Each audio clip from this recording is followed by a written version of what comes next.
नमस्कार, मैं आयुषी आप सभी दर्शकों का अन्नदाता कार्यक्रम में स्वागत करती हूँ। त्याग और तपस्या का दूसरा नाम है किसान। कृषि ही उसकी भक्ति है और कृषि ही उसकी शक्ति है। कृषि ही उसकी निद्रा है और कृषि ही उसका जागरण है। ऐसे ही भारतीय किसानों को खेतीबाड़ी से जुड़ी हुई बहुत सी नई लाभकारी जानकारियां देने के लिए हर रोज सुबह हम आपके साथ आते हैं।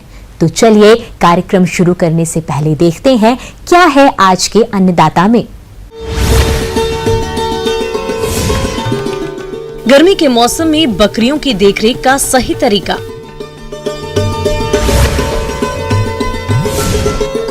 सूक्ष्म सिंचाई पद्धतियों से पानी बचाएं और अधिक लाभ कमाएं।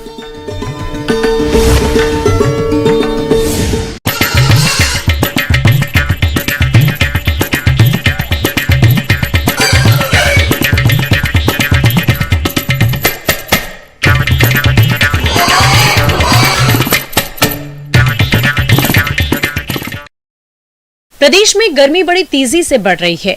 ऐसे में इंसान तो अपना बचाव जैसे तैसे कर लेता है, लेकिन मवेशियों को इससे जूझना पड़ता है। अगर बकरी पालन की बात करें, ये व्यवसाय भी इससे अछूता नहीं है। गर्मी का सीधा प्रभाव बकरियों की उत्पादकता पर पड़ता है। ऐसे में गर्मी से इनका बचाव करना बेहद जरूरी हो जाता है।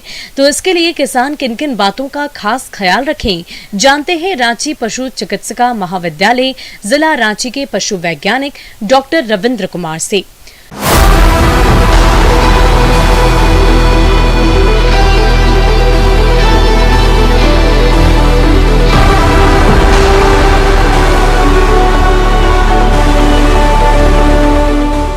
हमारे किसान, बहुत सारे किसान जो ग्रामीण परिवेश में हैं वो पशुपालन से जुड़े हैं और पशुपालन में बकरी पालन का एक खास ही महत्व है।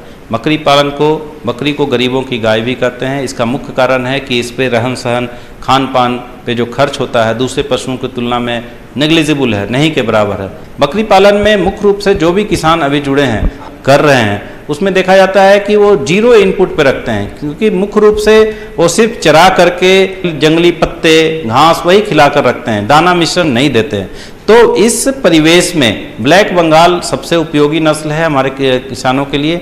साथ ही साथ अभी का मौसम, जैसा कि गर्मी के मौसम की यदि बात करता है, तो बकरियों में विशेष रूप से 2-3 चीज़ें विशेष रूप से ध्यान देने की जरूरत होती है, ताकि इसमें गर्मी का प्रकोप से बच सके और मृत्यु दर इस समय बकरियों में बढ़ जाती है, उस मृत्यु दर को कम कर सके। बकरियों का आवास प्रबंधन। बकरियों के रहने का स्थान जमीन से 2 से 3 फीट ऊंचा होना चाहिए। आवास को हमेशा पूर्व पश्चिम दिशा में बनवाना चाहिए ताकि हवा का आवागमन आसानी से हो सके।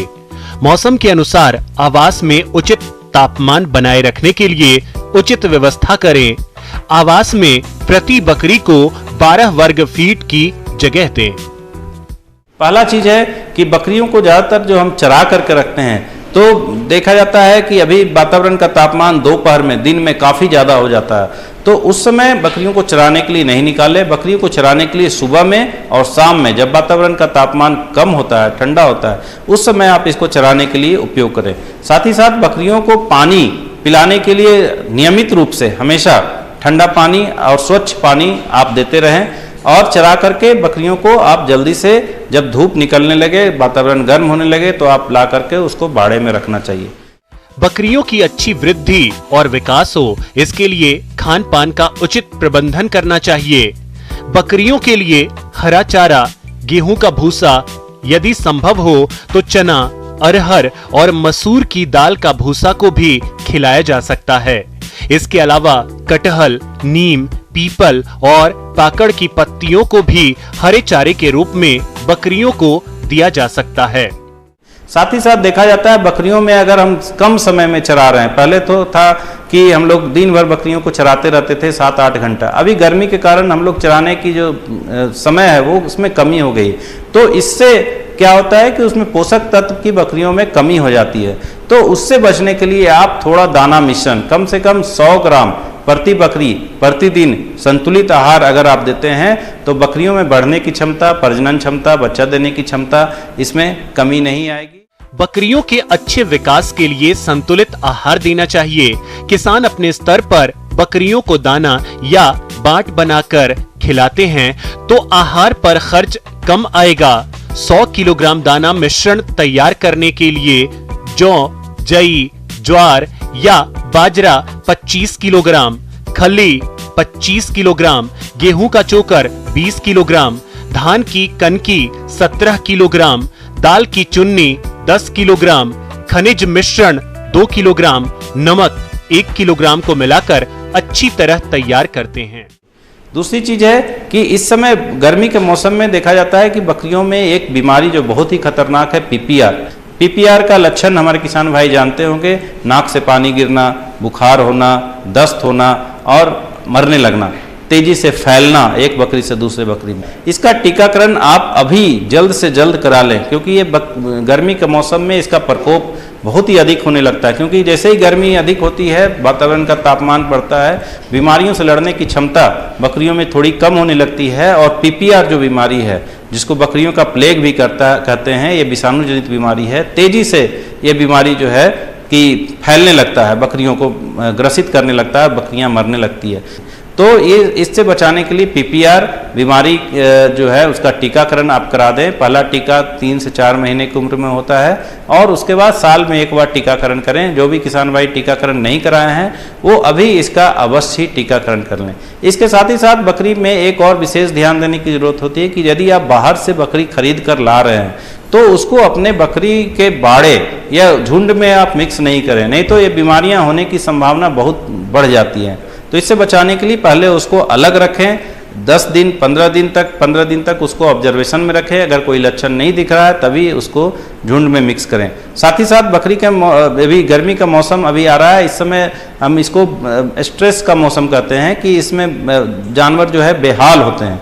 तो इस समय आप कृमिनाशक दवा अवश्य दे दें। गर्मी के मौसम में अभी आने से पहले या अभी भी आप कृमिनाशक दवा एक बार बकरियों को अवश्य दे दें। ऐसे भी बकरियों में हर 4 महीने पे एक बार कृमिनाशक दवा देना चाहिए। अगर वो कृमिनाशक दवा आपने बकरियों को दिया है तो उसमें देखा जाता है कि स्ट्रेस जो होता है वो उसमें कमी आती है और बकरी अंदर से मजबूत होगा और बीमारी से लड़ने की क्षमता उसमें अधिक होती है और आपके बकरी स्वस्थ रहेंगे। और किसानों को जो गर्मी के मौसम में जो परेशानियां होती है, हानि होती है, मृत्यु दर बढ़ जाती है, उससे वो बच सकते हैं। ये थी कुछ उपयोगी जानकारियां। अब लेते हैं एक छोटा सा ब्रेक, जल्द लौटेंगे और जानेंगे कार्यक्रम में आगे क्या है महत्वपूर्ण जानकारियां। बने रहिए हमारे साथ।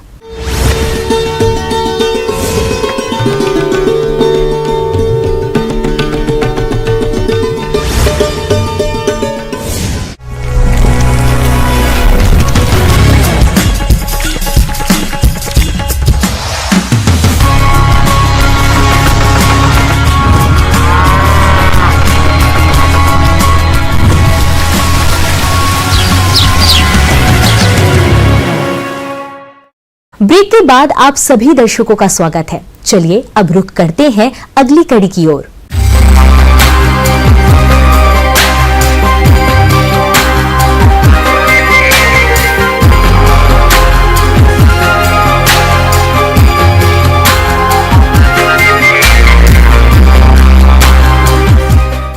पानी की हर एक बूंद की कीमत को समझाते हुए भारत सरकार ने प्रधानमंत्री कृषि सिंचाई योजना बनाई है, जिसका उद्देश्य हर खेत को पानी देना है। इसका फोकस जल संसाधनों के अधिकतम उपयोग पर है ताकि बाढ़ और सूखे के आवेग से होने वाले नुकसान की रोकथाम की जा सके। ऐसा करने से उपलब्ध संसाधनों का कुशल उपयोग हो सकेगा और साथ ही किसानों को अधिक पैदावार मिलेगी। आज की स्थिति में बिहार और झारखंड के किसानों को ऐसी योजनाओं की ज्यादा जरूरत है। तो किसान इस योजना का लाभ कैसे ले सकते हैं और इससे किसानों को क्या फायदे होंगे, इस बारे में जानकारी दे रहे हैं जिला मधुबनी के कृषि विशेषज्ञ शिव कुमार।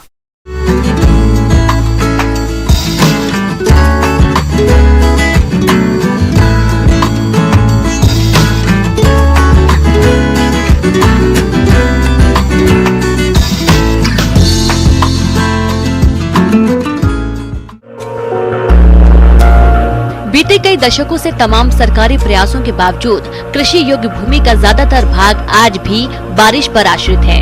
मानसून की स्थिति बिगड़ने पर उपज अच्छी नहीं हो पाती। इस स्थिति में किसानों की कृषि आमदनी में गिरावट आती है। किसानों की स्थिति में बदलाव लाने के लिए शासन ने कई बड़े निर्णय लिए हैं। मानसून पर खेती की निर्भरता कम करने और हर खेत तक पानी पहुंचाने के लिए प्रधानमंत्री कृषि सिंचाई योजना को लागू किया गया है। सिंचाई योजना जो है भारत सरकार की एक सोच है कि किसानों के खेत तक पानी पहुंचाना। यानी हम सभी जानते हैं कि पानी का कितना मूल्य है और पानी जो है बहुमूल्य है। पानी को संरक्षित रखकर ही हम आगे जो है कुछ भी कर सकते हैं। और भारत सरकार इस सब को पूरा करने के लिए जो भी सिंचाई से संबंधित जो परियोजनाएं हैं उसको पूरा करने के लिए प्रधानमंत्री कृषि सिंचाई योजना की शुरुआत 1 जुलाई 2015 को की गई थी। इसका मुख्य उद्देश्य है हर खेत को पानी। इसका जो लक्ष्य अगर कहा जाए तो हर खेत को पानी। और ये जब जैसे जैसे जो देखा गया है कि कभी बाढ़ कभी सुखाड़ की स्थिति आ जाती है, तो उस कंडीशन में उस जो स्थिति में हमारे पास जब तक जल संसाधन नहीं रहेगा और जल का संरक्षण नहीं करेंगे तब हम उसका उपयोग नहीं कर सकते हैं। कृषि सिंचाई योजना की उद्देश्य के बारे में बात करें, कृषि सिंचाई प्रधानमंत्री कृषि सिंचाई योजना फील्ड स्तर पर जो है सिंचाई में निवेश को घर तक पानी पहुंचाने और पानी के उपयोग करने की योजना है। खेत में जल की सिंचाई को बढ़ावा देना और सुनिश्चित सिंचाई के तहत जो है कृषि भूमि को बढ़ावा देना एवं जो भी जल संरक्षण के अंतर्गत जो प्रौद्योगिकी एवं पद्धतियां के माध्यम से जल के बेहतर एवं न्याय संगत उपयोग के लिए जल का संरक्षण वितरण एवं न्याय संगत उपयोग किया जा सकता है। प्रधानमंत्री कृषि सिंचाई योजना के मुख्य घटक हर खेत को पानी यानी लघु सिंचाई के माध्यम से नए जल स्रोतों का निर्माण, जल संग्रहणों की मरम्मत, सुधार एवं नवीकरण तथा पुराने स्रोतों की जो क्षमता है उसको बढ़ावा देना है एवं भूमि जल विकास को जो है बढ़ावा देना है। प्रधानमंत्री कृषि सिंचाई योजना के तहत सिंचाई के उन उपकरणों और योजनाओं पर भारी सब्सिडी दी जा रही है जिनमें पानी, खर्च और मेहनत सबकी बचत होती है। योजना के अंतर्गत ड्रिप एवं स्प्रिंकलर सिंचाई प्रणाली को प्रभावी ढंग से विभिन्न फसलों में अपनाने के लिए प्रोत्साहित किया जा रहा है। इस सिंचाई पद्धति को अपनाकर 40 से 50% पानी की बचत के साथ ही 35 से 40% उत्पादन में वृद्धि और उपज की गुणवत्ता में सुधार किया जा सकता है। बागवानी कृषि एवं गन्ना फसल में अधिक दूरी एवं कम दूरी वाली फसलों के लिए ड्रिप सिंचाई पद्धति को लगाकर अच्छा उत्पादन एवं जल संचयन किया जा सकता है। इसी प्रकार स्प्रिंकलर सिंचाई मटर, गाजर, मूली, विभिन्न प्रकार की पत्तेदार सब्जियां, दलहनी फसलें, तिलहनी फसलें, अन्य कृषि फसलें, औषधीय एवं सघन फसलों में मिनी स्प्रिंकलर, माइक्रो स्प्रिंकलर एवं रेन गन द्वारा सरलता से सिंचाई प्रबंधन किया जा सकता है। यानी कि प्रति बूंद और अधिक फसल, इसमें राज्य एवं जिला के अंतर्गत जो है सिंचाई योजना जो बनाया गया है, जिसमें खेत के अंदर जल का समुचित उपयोग हेतु भूमिगत पाइप प्रणाली, रेन गन को बढ़ावा देना, ड्रिप और स्प्रिंकलर सिंचाई को बढ़ावा देना। सरकार के द्वारा जो है अभी ड्रिप और स्प्रिंकलर सिंचाई देने के लिए जो है अलग अलग अनुदान की व्यवस्था की गई है। जो भी किसान अगर इंटरेस्टेड हो, इच्छुक हो, तो वो अपने कार्यालय, जिला के जो उद्यान कार्यालय हैं या जहां भूमि संरक्षण कार्यालय चल रहे हैं वहां से या फिर जो है अन्य स्रोतों से भी जो है इसका लाभ उठा सकते हैं। इस योजना का लाभ सभी वर्ग के किसानों को दिया जा रहा है। योजना का लाभ प्राप्त करने के लिए किसान के पास खुद की खेती एवं जल स्रोत उपलब्ध होना चाहिए। योजना का लाभ सहकारी समिति के सदस्यों, सेल्फ हेल्प ग्रुप, गैर सहकारी संस्थाओं, उत्पादक कृषकों के समूह के सदस्यों को भी दिया जा रहा है। ऐसे लाभार्थियों या संस्थाओं को भी योजना का लाभ मिल रहा है जो कॉन्ट्रैक्ट फार्मिंग अथवा न्यूनतम 7 वर्ष के लीज की जमीन पर बागवानी या खेती करते हैं। लाभार्थी किसान अनुदान के अतिरिक्त अवशेष धनराशि स्वयं के स्रोत से अथवा ऋण प्राप्त करके अदा करने के लिए सक्षम होना चाहिए। इसके लिए सरकार के द्वारा जो है 75% सब्सिडी जो है अनुदान की राशि जो है सरकार वहन करेगी, 25% जो है किसान को वहन करना पड़ेगा। और इसके लिए जो है लिमिटेशंस, जैसे अगर कहीं बात करे जाए, अगर बड़े किसान है तो उसके लिए अगर वो अपना LPC देते हैं और आधार कार्ड देते हैं तो 5 हेक्टेयर तक का भी जो है इसमें सुविधा दिया गया है। लेकिन जल का सही उपयोग करते हुए जब ड्रिप और स्प्रिंकलर से सिंचाई करेंगे तो जो है अगर 2 हेक्टेयर के लिए भी लेंगे तो किसान अपना जो है पूरा कर सकते हैं। और इसका जो है क्रियान्वयन अभी राज्य के सभी जिलों में जो है किया जा रहा है, जिससे हमारे किसान भाई जो भी हैं अगर जल का संरक्षण एवं न्याय संगत उपयोग करते हुए अपनी खेती में ज़्यादा से ज़्यादा जो है लाभ उठा सकते हैं। आगे और भी है कुछ रोचक जानकारियां, पर यहाँ पर रुकेंगे एक और ब्रेक के लिए। जल्द हाजिर होते हैं।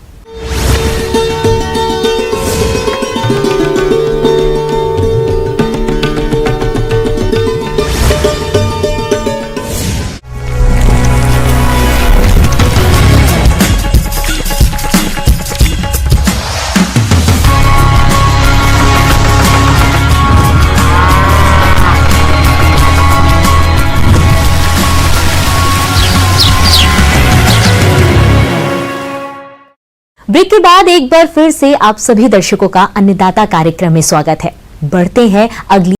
पशुपालकों को हरे चारे की सबसे ज्यादा परेशानी होती है। बरसीम, मक्का, ज्वार जैसी फसलों से 3-4 महीनों तक ही हरा चारा मिल पाता है। ऐसे में पशुपालकों को चाहिए कि वे अजोला और नेपियर जैसी घासों को लगाएं, जिससे पशुओं को वर्ष भर हरा चारा मिल सके। इन फसलों की खास बात ये होती है कि इन्हें साल में कभी भी लगा सकते हैं। तो चलिए इससे जुड़ी और अधिक जानकारी लेते हैं कृषि वैज्ञानिक डॉक्टर A.K. वर्मा से।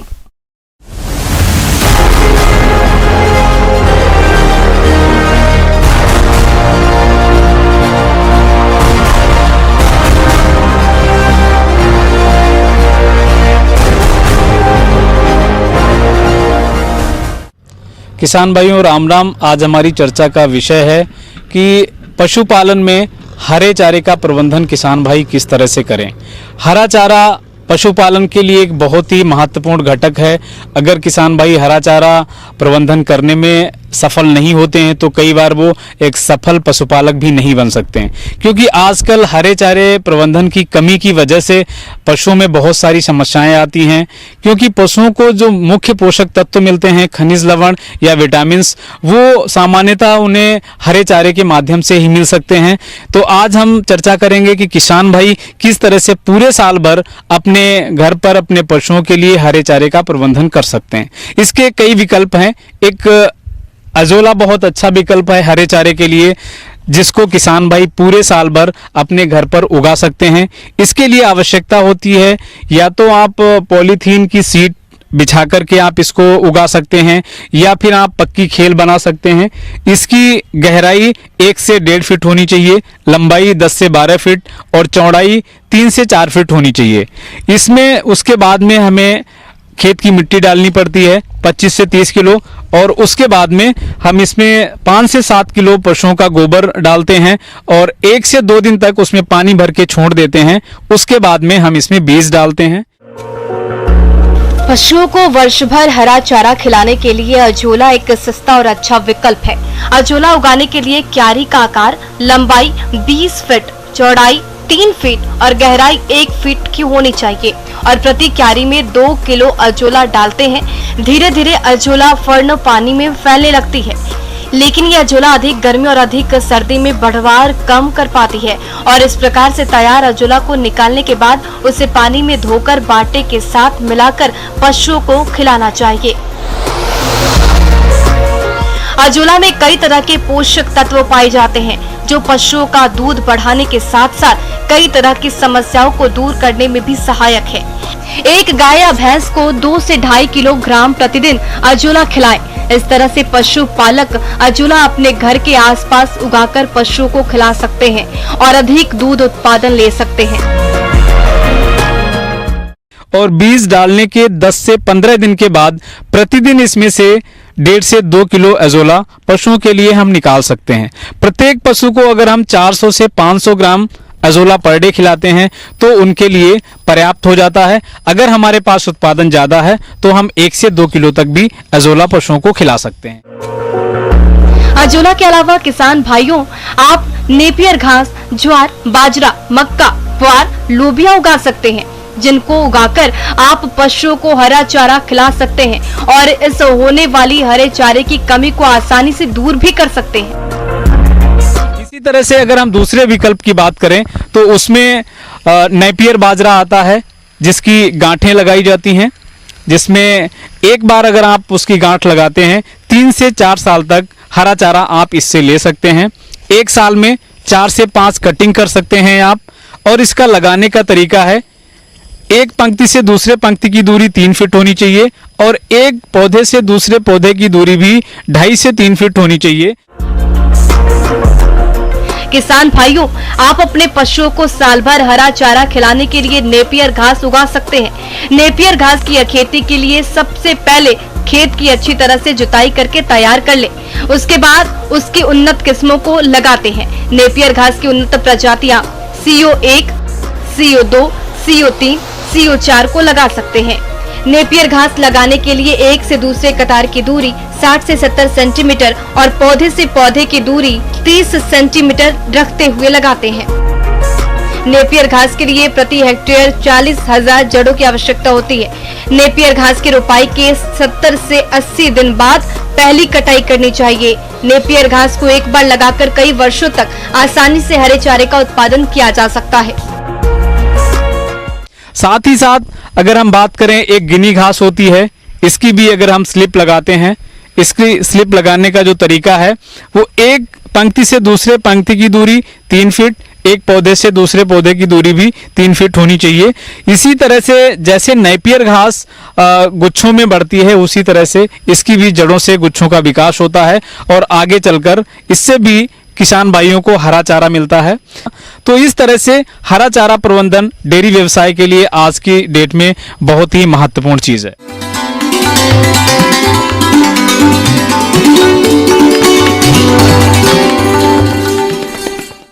अन्नदाता हेल्पलाइन निशुल्क फोन संपर्क सेवा के माध्यम से आपकी द्वारा पूछी गई समस्याओं में से 1 या 2 महत्वपूर्ण समस्याओं को हम अपने कार्यक्रम में शामिल करते हैं। इसी के तहत आज की चयनित समस्या और उसका जवाब इस प्रकार है। आज की अन्नदाता हेल्पलाइन में हमने जिस प्रश्न को शामिल किया है उसे पूछा है गांव सेमरी, जिला मुजफ्फरपुर के श्यामलाल यादव ने। आपने लीची में फल फटने की समस्या के समाधान के बारे में जानकारी चाहिए है, तो इसके लिए देखिए कार्यक्रम का यह अंश।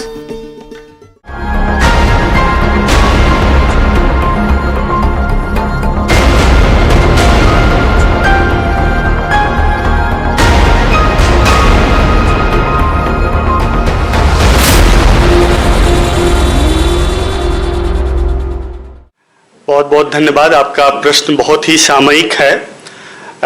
बिहार प्राइड, लीची को जो है प्राइड ऑफ बिहार कहते हैं। लीची में जो है, जो सबसे बड़ी समस्या है जिसको लिमिटिंग फैक्टर कहते हैं, फलों के फटने का। फलों का जो फटने का है उसके बहुत सारे कारण हैं। बहुत सारे कारणों में ये है कि क्या होता है कि जब हमारा फल बढ़ रहा होता है, फल विकास की अवस्था में क्या होता है, गूदे और छिलके के बीच का जो रेशियो जो है गड़बड़ होता है, उस अवस्था में भी जो है हमारे फल फटते हैं। किसानों के सामने एक फल फटने की आम समस्या मुख्य रूप से देखी जा रही है। फल फटने के बाद फलों के दाम में भारी गिरावट आ जाती है और फल की गुणवत्ता भी खराब हो जाती है, जिससे किसान को आर्थिक नुकसान उठाना पड़ता है। तो सबसे पहले जानते हैं किस कारण फल फटते हैं। फलों के फटने के कारण।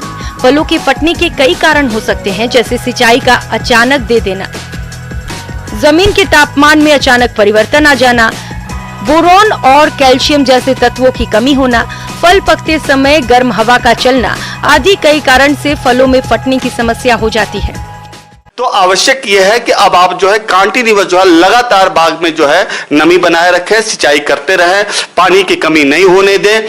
और अब तो मैं ये सलाह दूंगा कि हमारे किसान भाई जो है ओवरहेड स्प्रिंकलर कहने का तात्पर्य है कि लीची के हाइट के बराबर का स्प्रिंकलर वो लगातार चलाएं, तो बहुत उच्च कोटि का जो है आपको जो है फल प्राप्त होगा।